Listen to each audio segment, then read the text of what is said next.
अस्सलामुअलैकुम मेरे प्यारे बहन भाइयों। आज की जो हदीस है, हज़ूर पाक सल्लल्लाहु अलैहि वसल्लम ने फरमाया, छींकना अल्लाह की जानिब से है और जमाई शैतान की जानिब से है।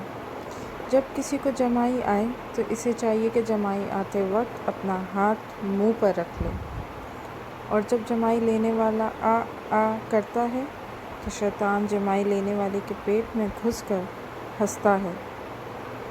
और बेशक अल्लाह छींकने को पसंद करता है और जमाई लेने को नापसंद करता है। तो जान लो कि आदमी जब जमाई के वक्त आ की आवाज़ निकालता है तो इस वक्त शैतान इसके पेट के अंदर घुसकर हंसता है।